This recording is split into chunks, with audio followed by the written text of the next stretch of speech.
Welcome to Yadnya Investment Academy. In our earlier videos on the National Pension Scheme, we have seen the scheme in detail in one of our videos, and in another one, we have seen the advantages and disadvantages of NPS as an investment avenue.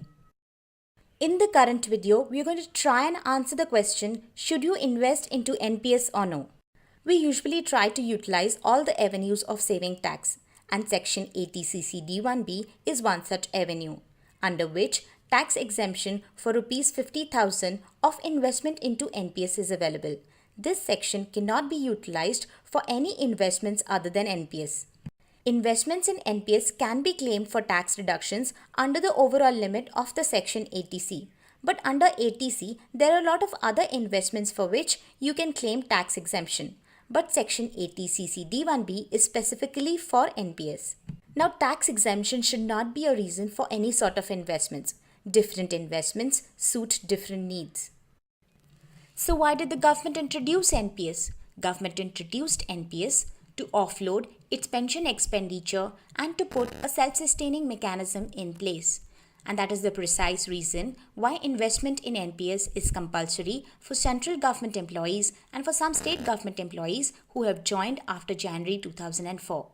And since the investment gives exposure to equity, corporate debt, and government securities, the risk and thus the returns are balanced. And so, NPS was extended to all the citizens from 2009 as a good framework was in place. So does NPS suit you?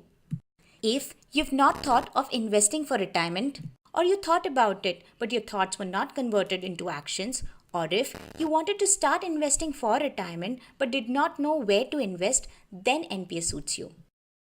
NPS would enable you to invest specifically for retirement. It would also serve as an alternative to mutual funds for such subscribers. But if you are an informed investor, are saving regularly for retirement, know how much money you would need on retirement, and know where to invest to support yourself in your retirement days, do not go for NPS for the reasons outlined as disadvantages of NPS in our video, Advantages and Disadvantages of NPS. Here is an example for the informed investor to take a better decision. Let's assume there's Mr. A and Mr. B. Both are 35 years old and they both fall in the tax bracket of 30%. Mr. A, from his current age of 35 years, invests 50,000 rupees each year into NPS till the time he turns 60 years old. Mr. B invests 35,000 rupees each year into equity mutual funds from his current age of 35 years till the time he turns 60 years old. Now, why 35,000 rupees in case of Mr. B is, if he does not invest these 50,000 rupees into NPS, he would have to pay taxes according to his tax slab. So after paying taxes of around 15,000 rupees, Mr. B invests 35,000 rupees into equity mutual funds each year. Let us assume Mr. A had gone for an active choice when he signed up for NPS and he kept his equity allocations to 50% till the time he retired. He never changed it. And so, let's assume that the returns for 25 years was around 10% per annum, as 50% of the allocations were to equity and 50% to debt. Let us assume Mr. B's equity mutual funds gave him returns of about 14% on an annual basis for 25 years.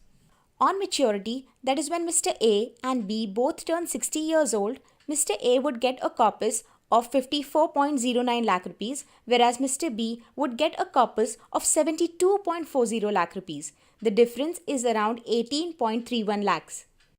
For Mr. A, on maturity, 40% of this corpus is completely tax-free. If he wants to withdraw 60% of the corpus, he would have to pay taxes according to his tax slab on 20% of the corpus. And the remaining 40% would have to be invested into annuities. And if he does not wish to pay any taxes, he would have to invest 60% of the amount into annuities. Annuities give very low returns which may or may not match inflation, and income from annuities are taxed according to your tax slab. On the other hand, the maturity amount for Mr. B would be completely tax-free as it was invested into equity mutual funds.